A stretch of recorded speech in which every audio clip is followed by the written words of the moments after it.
Galaxy News Hour live. सर्वोच्च अदालत सहित देशभरका न्यायालय अन्यल र अनिश्चयमा गुज्रिरहेका छन्। तीनै तहका अदालतमा पर्याप्त न्यायाधीश छैनन्। न्याय निरूपणमा ढिलाइले मुद्दाका पक्षहरू प्रताडित छन्। कर्मचारीको वृत्ति विकास रोकिएको छ। अझ यो भन्दा पनि महत्त्वपूर्ण पक्ष के छ भने गम्भीर बात लागेका न्यायाधीशहरू इजलासमा मुद्दा छिनिरहेका छन्। कतिपय गम्भीर प्रकरणमा मुछिएका न्यायाधीशमाथिको छानबिन गत वर्ष नै सकिए पनि कुनै निर्णय नगरी प्रतिवेदन अलपत्र पारिएको छ। यी विषयलाई निकास दिने काम न्याय परिषद र न्याय सेवा आयोगको हो। अझ प्रधान न्यायाधीश हरिकृष्ण कार्कीको हो। तर उनले न्याय परिषदको बैठकै बोलाउन सकेका छैनन्। न्याय परिषदको बैठक बस्न र निर्णय लिन प्रधान न्यायाधीश कार्कीलाई कानुन मन्त्री धनराज गुरुङले असहयोग गरेको भनिएको छ। यथार्थ के हो भनेर कुनै पक्षले सार्वजनिक गरेको छैन। तर अहिले जुन खालको गतिहीनता न्यायपालिकामा देखिएको छ त्यो भने सामान्य र स्वाभाविक छैन। यसै पनि झण्डै 2 वर्षदेखि देशको न्यायपालिका अस्तव्यस्त छ। पछिल्ला घटनाक्रमले अर्को अराजकता र विचलन निम्त्याउने जोखिम देखिँदैछ।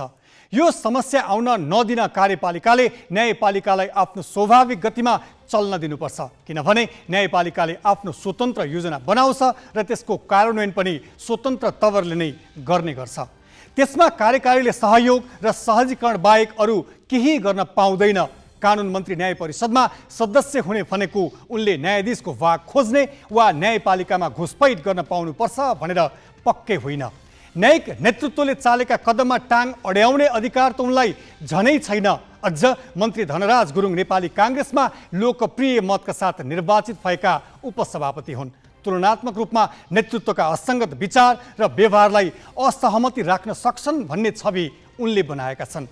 विकृति र विसङ्गति विरुद्ध आफैले सामाजिक सञ्जाल मार्फत व्यक्त गरेका विचार र अडान पनि एकपटक उनले मनन गरून् र आफ्ना व्यवहार त्यस अनुकूल बनाउन सकुन् पनि। होइन भने उनी पनि बाहिर एक थोक र भित्र अर्कै थोक गर्ने अरू नेताभन्दा फरक छैनन् भन्ने पुनः पुष्टि हुनेछ।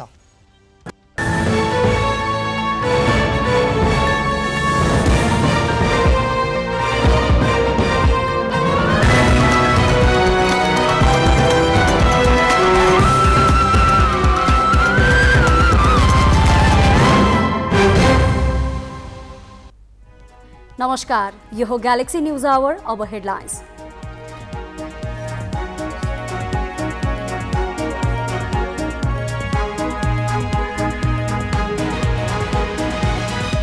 सर्वोच्च अदालतले कोशी प्रदेशको सरकार गठन सम्बन्धी सम्पूर्ण कागजात झिकायो। मुद्दाको अन्तिम किनारा नलागेसम्म दीर्घकालीन निर्णय नगर्न आदेश। साउन 4 देखि निरन्तर सुनवाई हुने। मुख्य काम छाडेर प्रधान न्यायाधीश कार्की घुमघाममै व्यस्त। न्यायिक शुद्धिकरणको एजेन्डा अलपत्र। बालुवाटार प्रकरणमा जोडिएका न्यायाधीशको फाइल नै खोलिएन। बैंकिङ प्रणालीमा 4.5 खर्ब भन्दा धेरै लगानी योग्य रकम थुप्रिँदा पनि ऋण प्रवाह हुन सकेन। अर्थतन्त्रलाई चलायमान बनाउने गरी मौद्रिक नीति ल्याउन राष्ट्र बैंकमाथि दबाव। प्रधानमन्त्री पत्नी सीता दाहालको राजकीय सम्मानका साथ अन्त्येष्टि। पति र 2 छोरीले दिए दागबत्ती। पशुपति आर्यघाटमै पुगेर विभिन्न दलका नेताद्वारा श्रद्धाञ्जली अर्पण। र युक्रेनलाई तत्काल सदस्यता नदिने नेटोको निर्णय। शर्तहरू विधि सम्मत प्रक्रियाबाट पूरा गर्नुपर्ने अडान। युक्रेनी राष्ट्रपति जेलेन्स्की असन्तुष्ट।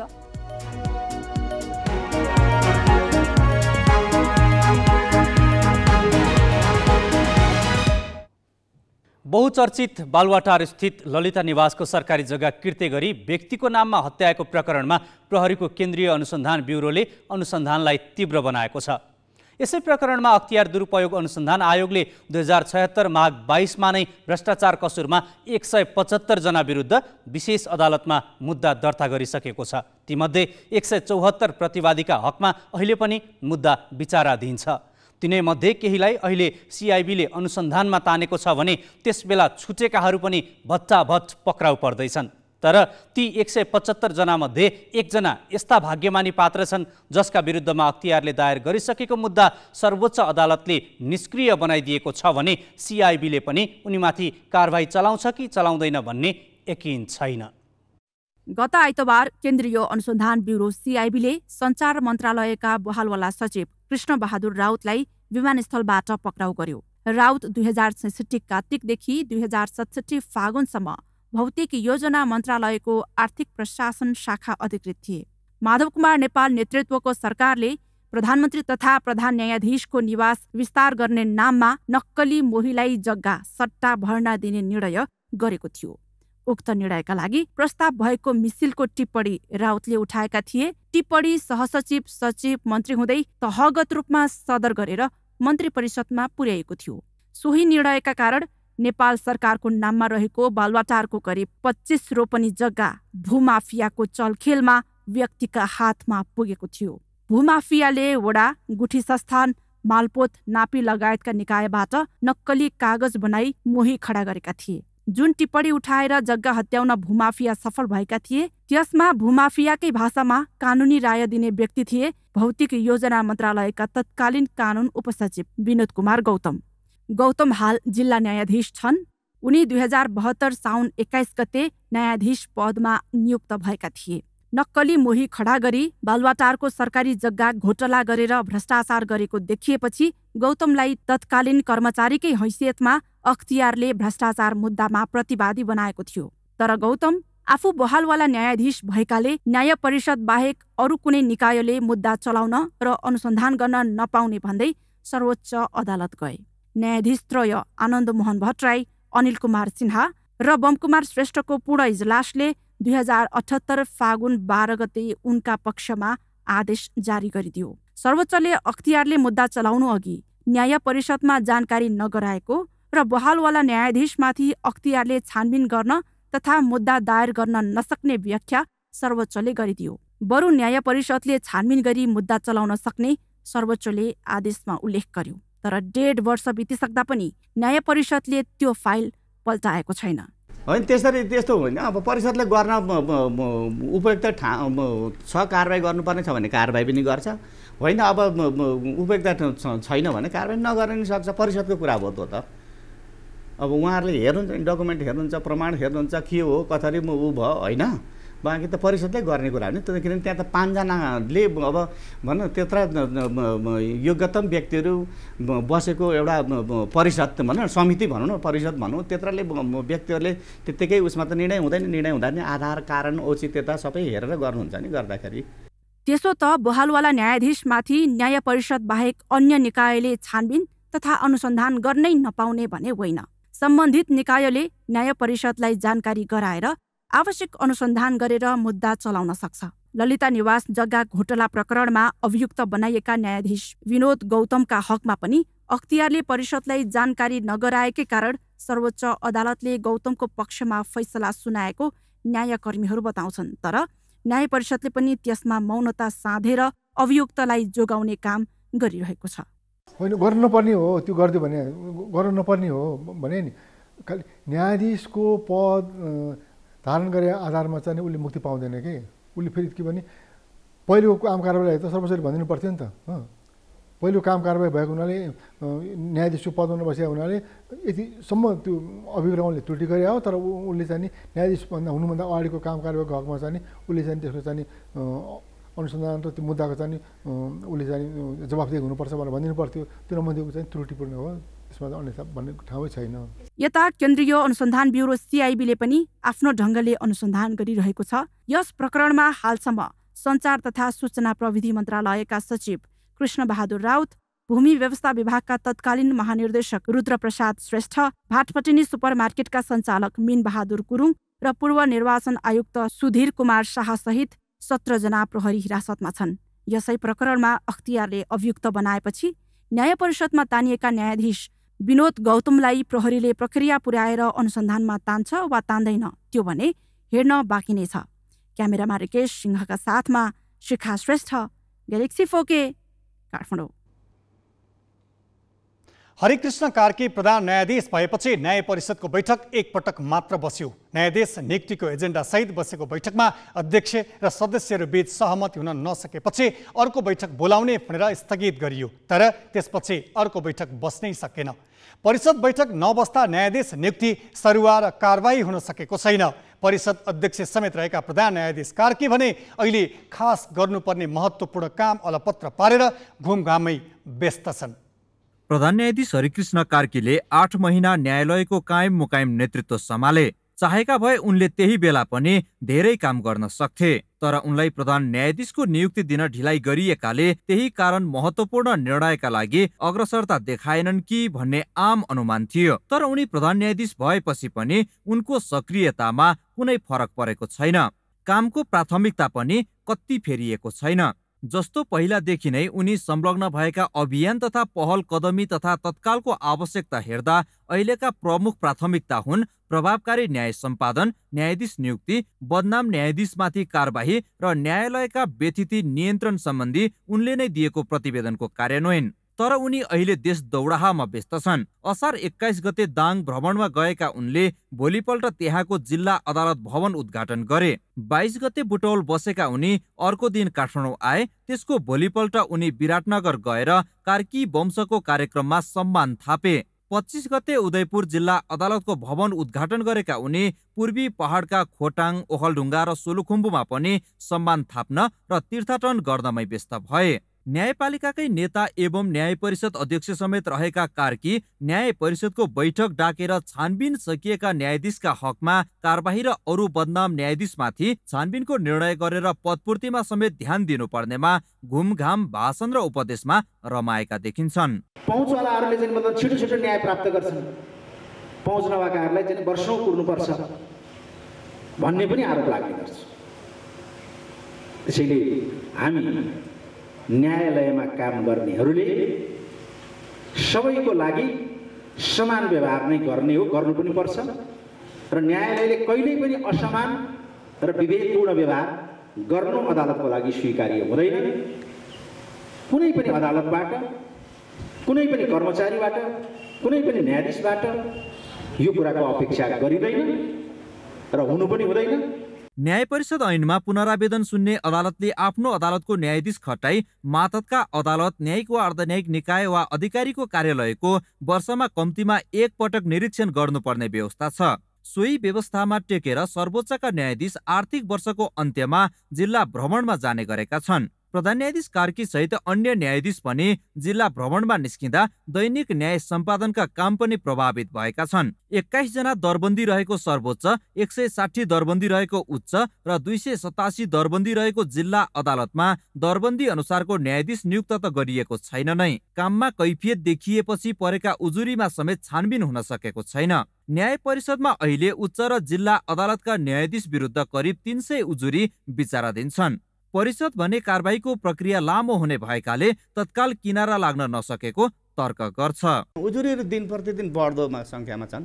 अब त्यसका पनि हेर्नुपर्छ, छानबिन गर्नुपर्छ, अध्ययन गर्नुपर्छ होइन। अब लिमिटेड ह्युमन रिसोर्स छ, लिमिटेड स्रोत साधन छ। त्यसैको आधारमा देशभरि तपाईँ भन्नु न दार्चुलाका न्यायाधीशले केही गर्यो भने पनि यहीँबाट हेर्ने हो। तपाईँको अब त्यो दार्चुला गएर छानबिन गरौँ भन्ने जस्तो सजिलो पनि नहुनसक्छ।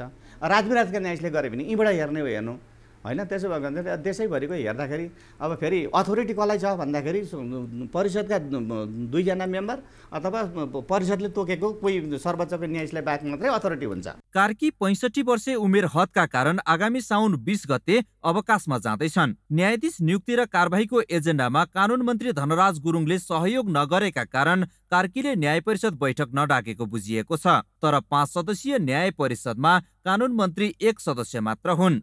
उनी एकजनाले असहयोग गरे वा राय बजाए भन्दैमा संस्थाकै गति अवरुद्ध हुनुपर्छ भन्ने छैन।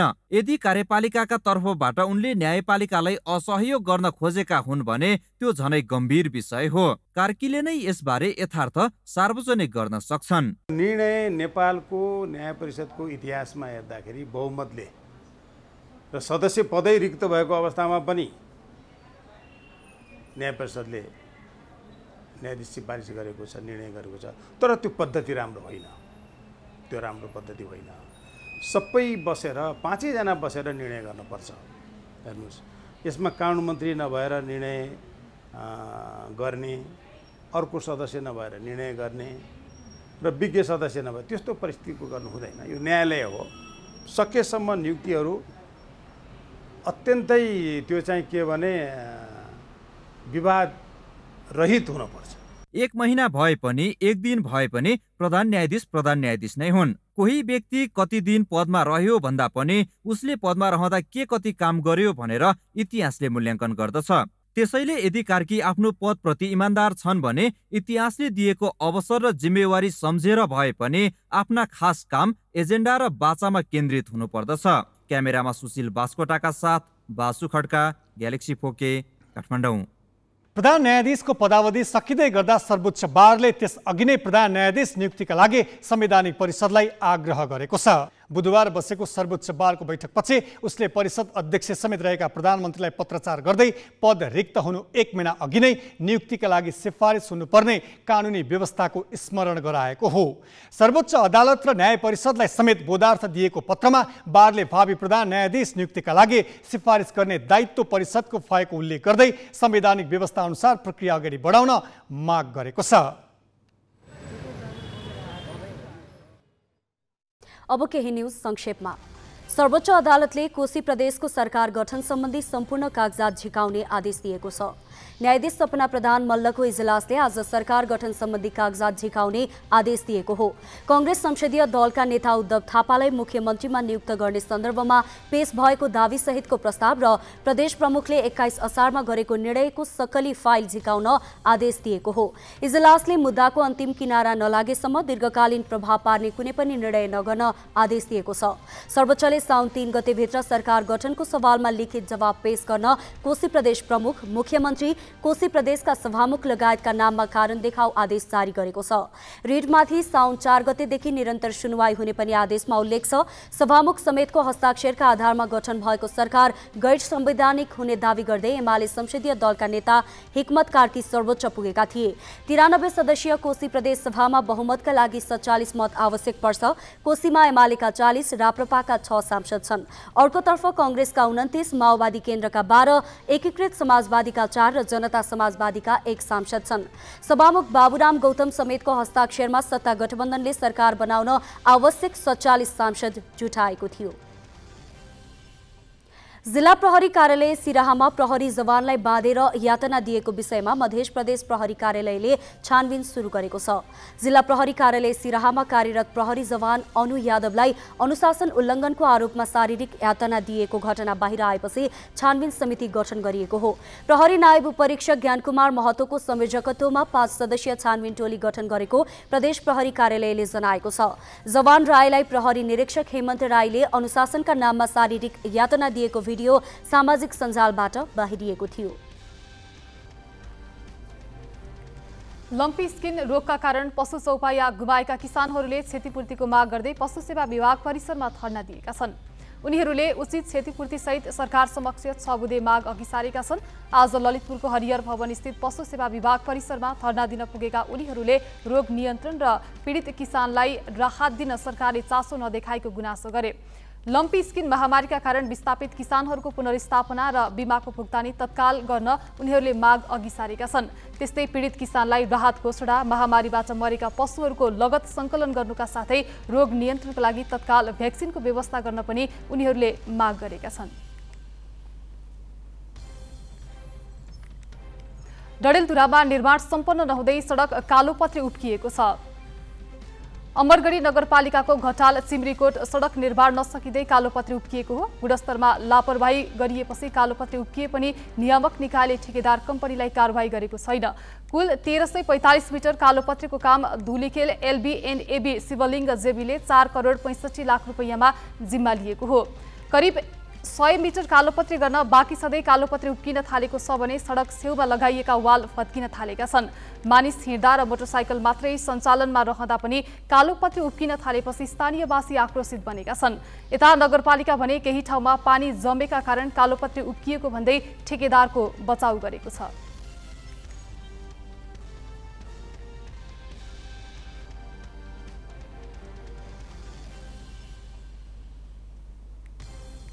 बाँकी प्रसङ्ग नवराज पाण्डेबाट।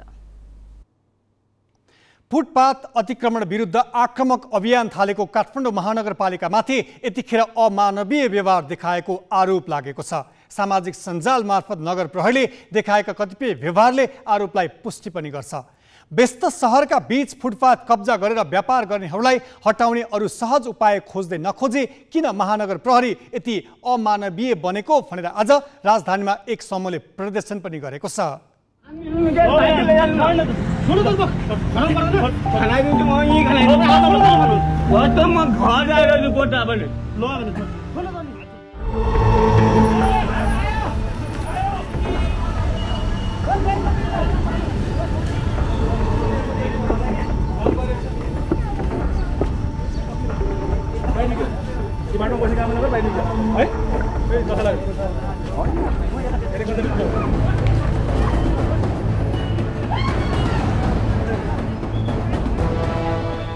यी दृश्य हुन् काठमाडौँ महानगरपालिकाभित्र प्रतिबन्धित क्षेत्रमा ठेला व्यवसायीलाई नगर प्रहरीले गरेका व्यवहारका। केही महिनादेखि सडक पेटीमा गरिने यस्ता व्यवहार निरुत्साहित गरिरहेको काठमाडौँ महानगरले पैदल यात्रु हिँड्ने बाटो मिचेर व्यापार नगर्न भनिरहेको छ। तर फाटाफुट्टा नियम मिच्ने यस्ता व्यापारी भेटे जनावरले झै झम्टिहाल्ने नगर प्रहरीको प्रवृत्तिको अहिले धेरैतिर विरोध भइरहेको छ। बुधबार त एक समूहले काठमाडौँ महानगरपालिका कार्यालय अगाडि प्रदर्शन गर्यो।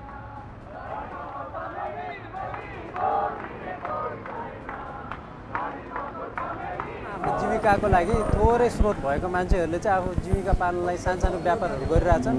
उनीहरूमाथि चाहिँ नगरपालिकाले सरसफाइको रूपमा चाहिँ भनेको तिनीहरूलाई चाहिँ फोहोरको रूपमा जसरी चाहिँ दुर्व्यवहार जस्तो गरिएको छ, एउटा चाहिँ साधारण चाहिँ नि मानव अधिकारको कुरा, एउटा संविधानले चाहिँ नि सुनिश्चित गरेको बाँच्न पाउने हकको अधिकारको कुरा लाई चाहिँ हनन भइरहेको छ। हरेक नागरिकले चाहिँ आत्मसम्मानले बाँच्न पाउनुपर्छ भन्ने संविधान प्रदत्त अधिकार हो। त्यो अधिकार के यहाँको ठेलागाडा व्यवसाय गर्ने खुद्रा व्यापारीहरूले पाए त पाएन। जुन किसिमले नगर प्रहरीले चाहिँ निर्मम तरिकाले ठेलागाडाहरूको सामान फ्याल्ने कुटपिट गर्ने काम गरेको छ त्यो गैर कानुनी त छँदैछ, अमानवीय पनि छ। प्रदर्शनका सहभागीले सडक पेटीमै व्यापार गर्न दिने नभई सोही व्यवसायमा आश्रितहरूलाई सम्मानजनक रूपमा गरी खाने निश्चित ठाउँ छुट्याउनु पर्ने आवाज उठाएका छन्। उनीहरूले शाहलाई नगर प्रमुखमा उम्मेदवारी दिनु अघिका आफ्नै अभिव्यक्ति पनि स्मरण गराएका छन्। फुटपाथ नै दिनुपर्छ भन्ने कुरा होइन, सडकमै गर्न दिनुपर्छ भन्ने विषय होइन। कहाँ गर्न सकिन्छ त, यिनीहरूलाई कहाँ व्यवस्थापन गर्न सकिन्छ त, यिनी मुखाई गरिबलाई कहाँ व्यवस्थापन गर्न सकिन्छ त भन्ने विषयले आज हामी यहाँ आएका छौँ। र आज मेयर साहबलाई यो हामीले विरोध प्रदर्शन हेर्नु, उहाँलाई सुझाव दिएर उहाँले बिर्सिनु भयो कि उहाँलाई सम्झाउनको लागि, घचघचाउनको लागि आज हामी युवाहरू यहाँ जम्मा भएका छौँ। चुनाव अगाडि चाहिँ भन्नुभएको थियो यो ठेलागाडाहरू व्यवस्थित गर्न सकिन्छ, विभिन्न टाइमहरू तोकेर चाहिँ यसलाई व्यवस्थित गर्न सकिन्छ, उनीहरूलाई हामी व्यवस्थित गर्छौँ भन्ने उहाँको एउटा भाष्य थियो। त्यो चाहिँ उहाँले व्यक्त गर्नुभएको, तर चुनावपछि चाहिँ उहाँले एउटा ज्यादतीपूर्ण हिसाबले सानो वर्गलाई चाहिँ त्यसले मार पार्ने हिसाबले चाहिँ त्योहरू कामहरू भइरहेछ। त्यसको विरुद्ध चाहिँ हामीले एउटा मानवता पनि हेर्नुपर्छ। काठमाडौँ महानगरसँग 317 जनशक्ति भएको नगर प्रहरी छ। यसमा 117 जना निजी सुरक्षा गार्डलाई पनि भर्ना गरिएको छ। मानव अधिकार, नागरिकको आत्मसम्मान र आफ्नो क्षेत्राधिकारबारे सामान्य अभिमुखीकरण पनि नगरिएको जनशक्तिको भर पर्दा पनि अमानवीय गतिविधि भइरहेको देखिन्छ। यस्ता गतिविधिले महानगर प्रमुखकै आलोचना भएपछि 7 जनालाई बर्खास्त गरिएको र आन्तरिक स्रोतका 5 जनालाई विभागीय कारबाही गरिएको महानगरको भनाइ छ। क्यामेरामा रिकेश सिंहका साथमा मिलन बुढाथोकी, ग्यालेक्सी फोके। निर्मम नै छ, निर्मम नै हुनुपर्छ, तर नागरिक मैत्री व्यवहार चाहिँ हुनु जरुरी। केही छ कसैको केही छ। फुटपाथ व्यवस्थित गर्ने नाममा सडक व्यापारीमाथि गरिएका अमानवीय व्यवहारको व्यापक आलोचना हुँदा पनि किन नसुध्रिएको भनेर ग्यालेक्सी संवाददाता मिलन बुढाथोकीले काठमाडौँ महानगरपालिकाका नगर प्रहरी प्रमुख राजुनाथ पाण्डेलाई सोधेका छन्। ठेलाहरू छ त्यो चाहिँ सडक र पेटीमा साइकल र ठेलाहरू राख्न पाइँदैन। सडक सवारी साधनको लागि हो, पेटी पैदल यात्रुको लागि हो। लाखौँ चाहिँ पैदल यात्रु हिँड्ने चाहिँ पेटीमा र लाखौँ सवारी साधन हिँड्ने सडक कालोपत्रमा यो व्यापारिक प्रयोजनको लागि ठेला र साइकल राख्न दिइने छैन, दिइन्न। यस कुरामा महानगर प्रहरी निर्मम तरिकाले कारबाही गर्छ, तर कारबाही गर्ने सिलसिलामा जुन किसिमको गुड ह्यान्डलिङ हुनुपर्ने हो त्यो नभएको गुनासाहरू पनि छन्, हामीले नि महसुस गरेका छौँ। र त्यसै कुरालाई मध्यनजर गरेर हामीले आन्तरिक रूपमा नै हाम्रो निर्देशन, हामीले दिएको निर्देशनअनुसार काम कारबाही नगर्ने प्रहरीहरूलाई हामीले कारबाहीको दायरामा ल्याएका छौँ। र हाम्रो प्रहरीको रूपमा काम गर्नको लागि जुन आउटसोर्सिङ गरेका केही जनशक्ति छन् हामीसँग, त्यो युनिक सेक्युरिटीबाट त्यो नगर प्रहरीको रूपमा काम गर्नको लागि हामीले सम्झौता गरेर लिएका प्रहरीहरू छन्। ती प्रहरीहरूबाट पनि हामीले सेवाबाटै हटाएका छौँ।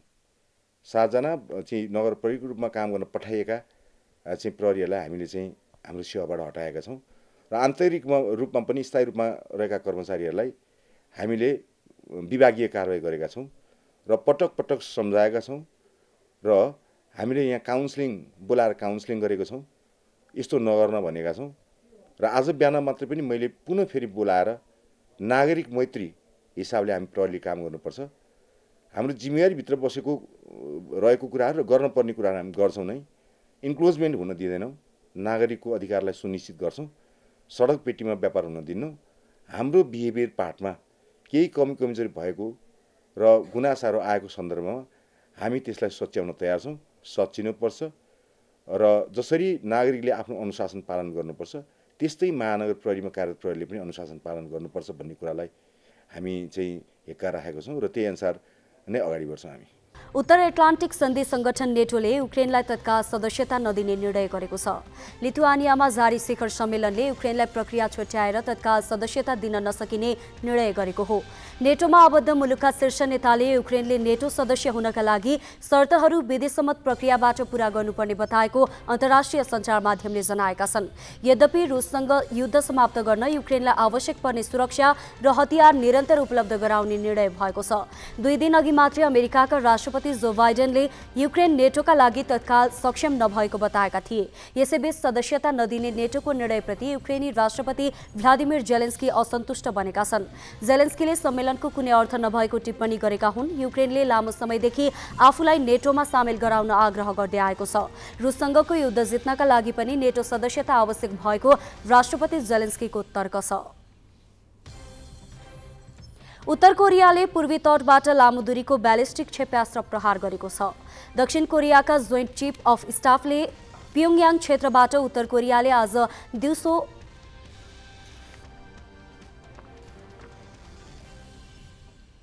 लामो दूरीको ब्यालिस्टिक क्षेप्यास्त्र प्रहार गरेको दावी गरेको हो। जापानको कोस्ट गार्ड र रक्षा मन्त्रालयले क्षेप्यास्त्र 6000 किलोमिटरको उचाइमा 64 मिनटसम्म उडेर खसेको बताएका छन्। उत्तर कोरियाली क्षेप्यास्त्रको यो अहिलेसम्मकै लामो उडान समय हो। क्षेप्यास्त्र कोरियाली प्रायद्वीपको पूर्वमा रहेको समुद्रमा खसेको तटरक्षकले बताएका छन्।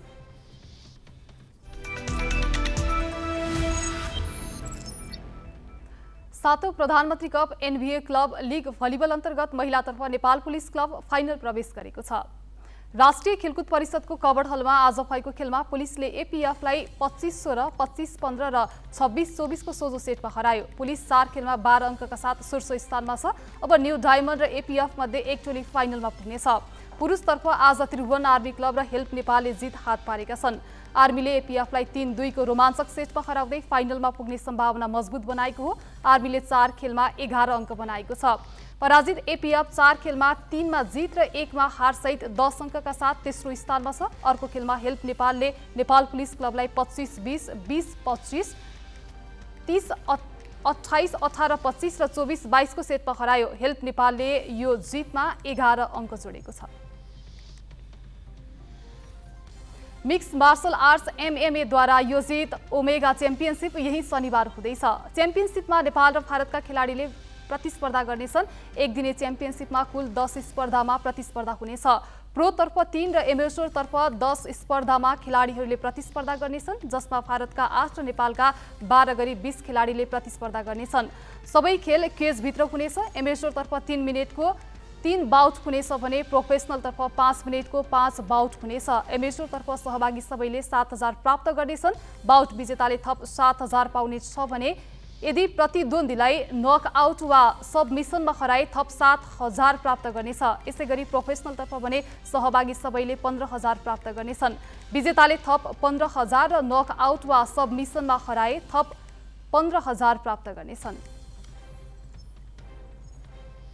बाँकी प्रसङ्ग गौतम रेग्मीबाट।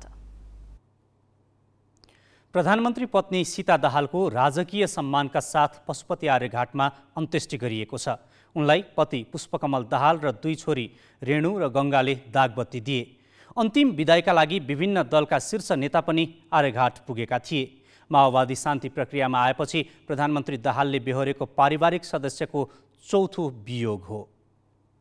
सीता दाहाल अर्थात् नेकपा एकीकृत माओवादी केन्द्रकी आमा सशस्त्र द्वन्द्व शान्ति प्रक्रिया हुँदै सत्ता राजनीतिमा प्रवेश गरेका माओवादी नेता कार्यकर्ताका लागि सधैँ जसो उनी एक आदर्श आमा बनेर नेतृत्वदायी भूमिकामा रहिन्। नेतृत्व यस अर्थमा कि उनले पार्टी र सत्तामा पदमा बसेर नभई अध्यक्ष पुष्पकमल दाहाल प्रचण्डकी पत्नीकै भूमिकामा रहेर सधैँ पार्टीलाई सघाइन्। पछिल्लो पल्ट उनी पार्टीमा केन्द्रीय सल्लाहकारको भूमिकामा थिइन्। माओवादीको सशस्त्र सङ्घर्ष होस् या विभिन्न कालखण्डमा भएका आन्दोलनमा विशेष योगदान पुर्याएकी सीता नेपाली कम्युनिस्ट आन्दोलनकी क्रान्तिकारी नेत्रीका रूपमा पनि परिचित छन्। माओवादी द्वन्द्व हुँदै शान्ति प्रक्रियादेखि सत्ता राजनीतिसम्मको दौरानमा पनि पति प्रचण्ड र आफ्ना सन्ततिलाई हर प्रहर साथ दिएर अभिभावकत्व निभाइन्। Sita Dahal progressive supranuclear palsy PSP, Parkinson's, मधुमेह र उच्च रक्तचापबाट पीडित थिइन्। स्नायु प्रणाली सम्बन्धी दीर्घ रोगबाट पीडित उनको स्मरण शक्ति क्षीण हुँदै गएको थियो। सीता 2074 सालदेखि भने फलाने परिन्। उपचारका लागि भारत, थाइल्यान्ड, सिङ्गापुरदेखि अमेरिकासम्म लगिए पनि उनको स्वास्थ्यमा कुनै पनि सुधार हुन सकेन।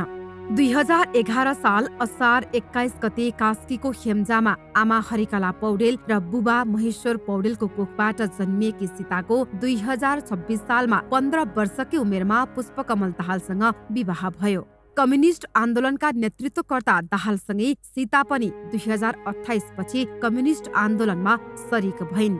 उनी पार्टीका जिल्लादेखि केन्द्रसम्मैका संरचनामा सक्रिय भइन्। सधैँ जसो नेतृत्वदायी भूमिकामा र प्रमुख नेताकै साथमा रहेर पनि उनले कहिल्यै शक्तिको तुजुक देखाइनन्। अतिरिक्त शक्ति अभ्यासमा पनि लागिनन्। अरूले जसरी विशेष पद र सुविधा पनि माग गरिनन्। पढाइमा सीता सामान्य साक्षर मात्र भए पनि उनमा सामाजिक र राजनीतिक चेत भने गजबकै थियो। राजनीतिक अभिभावकको रूपले दिनुपर्ने सुझाव सल्लाह दिएर अध्यक्ष कमरेड यहाँसँग हुनुहुन्छ। वास्तवमै आज हुन त योभन्दा पहिले नै उहाँ जब अशक्त हुनुभयो, बोल्न नसक्ने स्थितिमा हुनुभयो, त्यसपछि नै पार्टीभित्र एउटा समन्वयकारी भूमिका निर्वाह गर्ने असल अभिभावकको यो अभाव चाहिँ खड्किँदै गएको चाहिँ अवस्था थियो।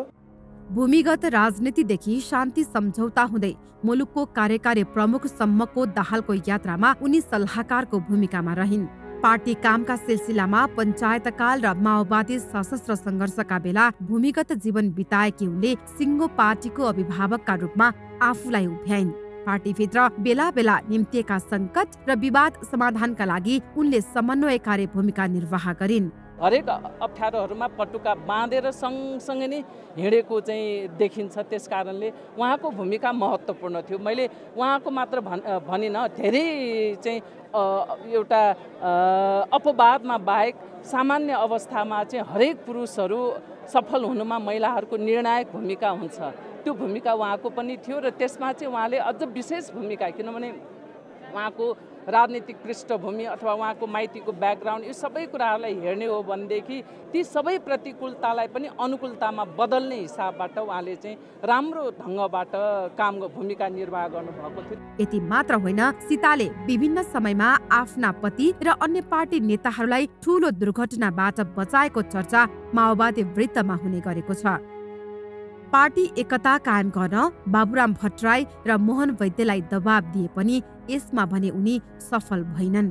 3 छोरी र 1 छोरा गरी 4 सन्तानकी आमा सीताले 2071 सालमा जेठी छोरी ज्ञानुलाई गुमाउनु पर्यो।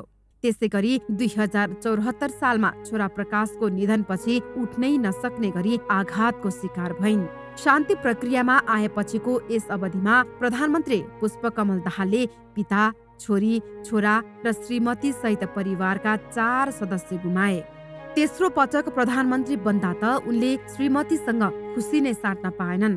त्यो थाहा नपाएरै सीता 69 वर्षको उमेरमा 2080 असार 27 गते अस्ताइन्। क्यामेरामा सञ्जय घिमिरेका साथ चुनाव भट्ट, ग्यालेक्सी 4K, काठमाडौँ।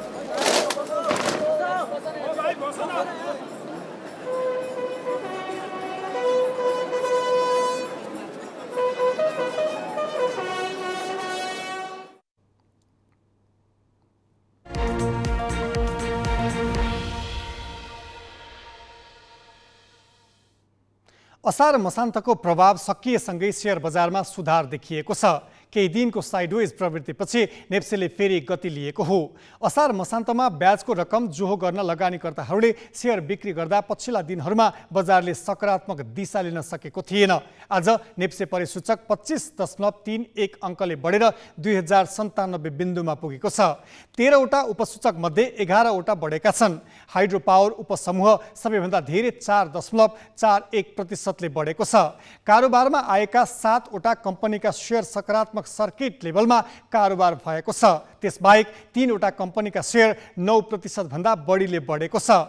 हिजोको तुलनामा आज कारोबार रकम पनि बढेको छ। बजारमा 3 अर्ब 18 करोड 76 लाख 95 हजार रुपियाँ बराबरको सेयर किनबेच भएको छ, जसमध्ये शिवम सिमेन्टको सर्वाधिक 33 करोड 94 लाखको कारोबार हुँदा हिमालयन लाइफ इन्सुरेन्सको 9 करोड 23 लाख र सोल्टी होटलको 9 करोड 14 लाख रुपियाँको सेयर कारोबार भएको छ। अहिले बैंक तथा वित्तीय संस्थामा 4.5 खर्बभन्दा धेरै लगानीयोग्य रकम थुप्रिएको छ। आर्थिक वर्ष समापनका कारण बैंकहरू लगानी विस्तारभन्दा ऋण असुलीमै केन्द्रित भएका छन्, तर नयाँ कर्जाको भने माग नै रोकिएको छ। सिङ्गो अर्थतन्त्र शिथिल अवस्थामा भएकाले उद्योगहरूको क्षमता घटेको छ। निर्यात र विदेशी लगानी बढ्न सकेको छैन। बाह्य क्षेत्रको जोखिम कम भएपछि अब सरकारले आन्तरिक अर्थतन्त्रलाई गतिशील बनाउन पहल गर्नुपर्ने हो। तर केही महिना अघिसम्म तरलता अभावमा पिल्सिएको हाम्रो अर्थतन्त्र एकाएक बोसो लागेको रोगी जस्तै बन्न पुगेको छ। गएको आइतबारसम्म बैंक तथा वित्तीय संस्थामा 57 खर्ब 15 अर्ब निक्षेप जम्मा भएको छ। बैंकहरूको कर्जा निक्षेप अनुपातलाई हेर्ने हो भने अहिले नै 4 खर्ब 55 अर्ब थप ऋण दिन सक्ने आधार तयार भएको छ। बैंकले यसरी पैसा थुपारेर राख्दा तिनै बैंकलाई मात्र होइन, पुरापुर अर्थतन्त्रले नै ठूलो घाटा बेहोर्नुपर्छ। एकातिर बजारमा भुक्तानीको चक्र सुचारू हुन सकेको छैन, अर्कातिर बैंकमा पैसा थुप्रिएको छ। यस्तो अवस्थालाई सल्ट्याउन नियामक र सरकारले कुनै खास पहल गरेका छैनन्। झण्डै 2 वर्षदेखि सुस्ताएको आन्तरिक अर्थतन्त्रलाई चलायमान बनाउने अवसर आएको छ। आयात घटेको र रेमिट्यान्स बढेको परिणाम निक्षेपमा देखिएको छ। कतिपयले भारतमा ठूला दरका भारू नोटमाथि त्यहाँको सरकारको अस्थिर नीतिले पनि नेपालमा निक्षेप बढ्न सहयोग गरेको छ। तर तथ्याङ्कहरूले विदेशी मुद्रा सञ्चित बढ्नु, पर्यटन व्यवसाय लयमा फर्किनु, रेमिट्यान्स बढ्नु र आर्थिक गतिविधि एवं सट्टे बजारहरू बिस्तारै चलायमान हुनुले निक्षेपको वृद्धिमा सघाएको देखिन्छ। बाह्य क्षेत्रको सन्तोषजनक सुधारसँगै अब घरेलु अर्थतन्त्रलाई चलायमान बनाउन अर्थ मन्त्रालयले राष्ट्र ब्याङ्कमाथि दबाव बढाउन थालेको छ। बाह्य रिजर्भ बढिराखेको छ, जुन सञ्चित विदेशी मुद्राको सञ्चित अब अहिले चाहिँ पर्यटन चाहिँ फेरि लयमा फर्किरहेको चाहिँ अवस्था छ। ब्याज दरमा पनि केही अब तल जाने सङ्केत देखिया छ। थप निर्णय अब चाँडै नै राष्ट्र ब्याङ्क तर्फबाट आउला यस सम्बन्धमा, मलाई त्यो विश्वास छ।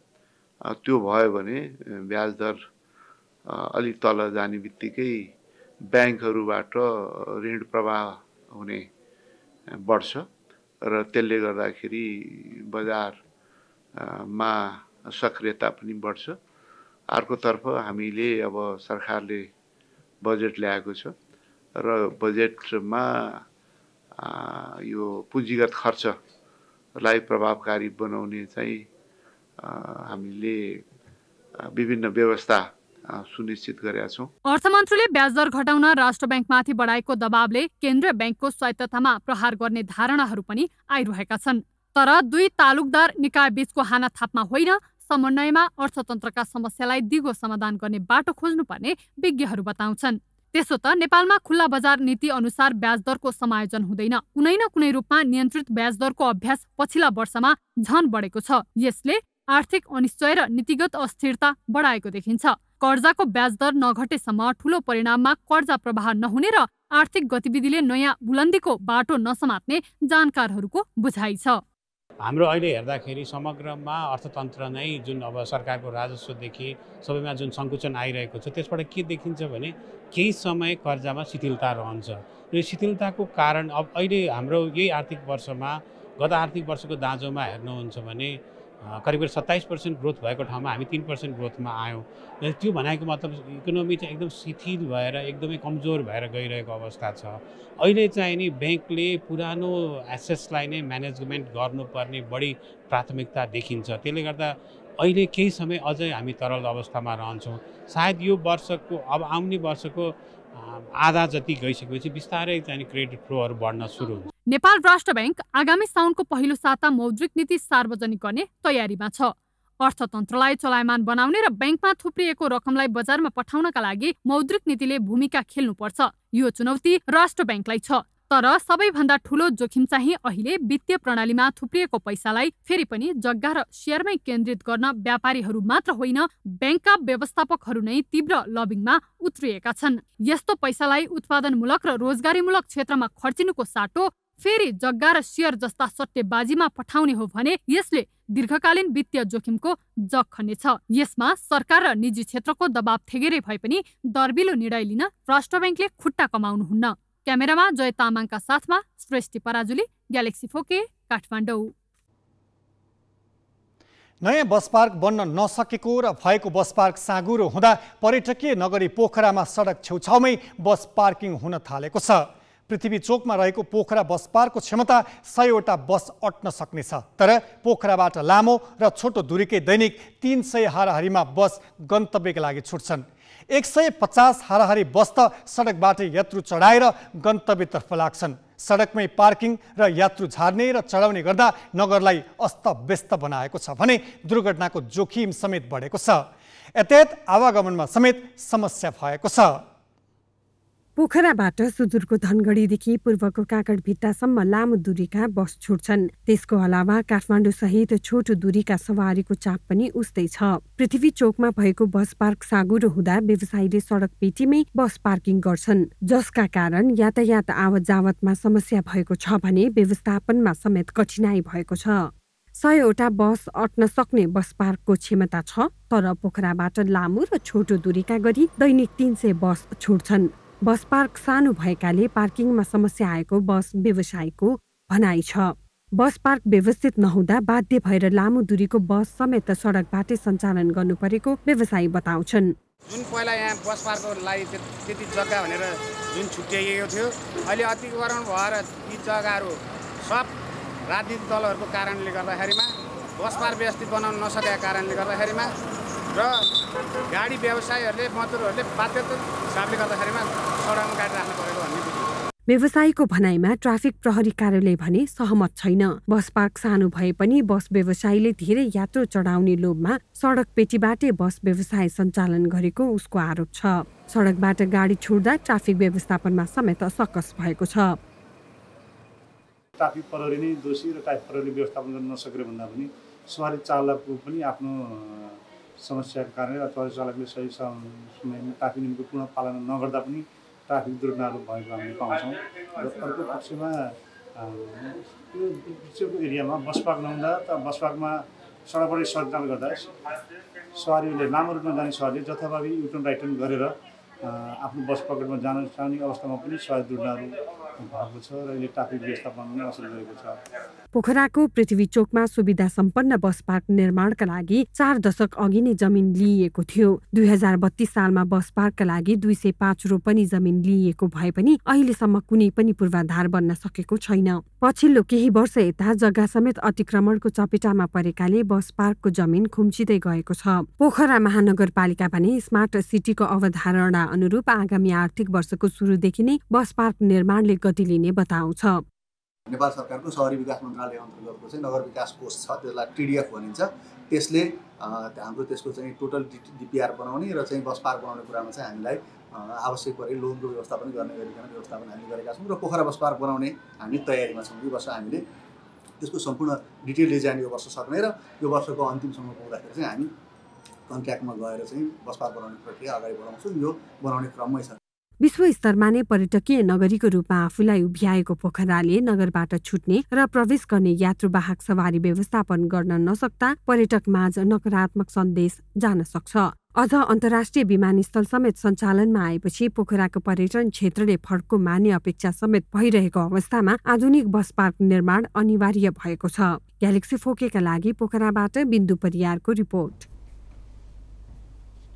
हामी ग्यालेक्सी न्यूज आवरको अन्त्यमा छौं। जाँदा जाँदै हेडलाइन्स।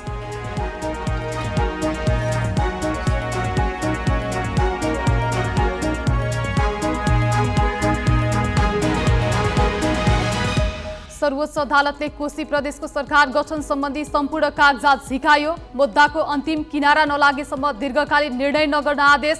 साउन 4 देखि निरन्तर सुनुवाई हुने। मुख्य काम छाडेर प्रधान न्यायाधीश कार्की घुमघाममै व्यस्त। न्यायिक शुद्धिकरणको एजेन्डा अलपत्र। बालुवाटार प्रकरणमा जोडिएका न्यायाधीशको फाइल नै खोलिएन।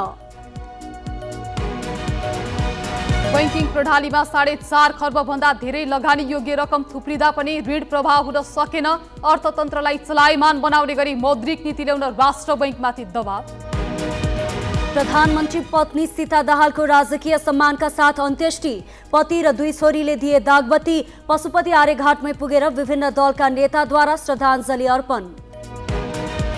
र युक्रेनलाई तत्काल सदस्यता नदिने नेटोको निर्णय। शर्तहरू विधि सम्मत प्रक्रियाबाट पूरा गर्नुपर्ने अडान। युक्रेनी राष्ट्रपति जेलेन्स्की असन्तुष्ट।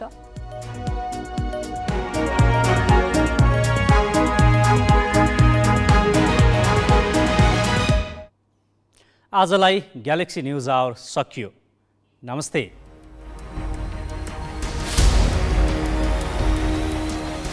This is Galaxy News Hour Live.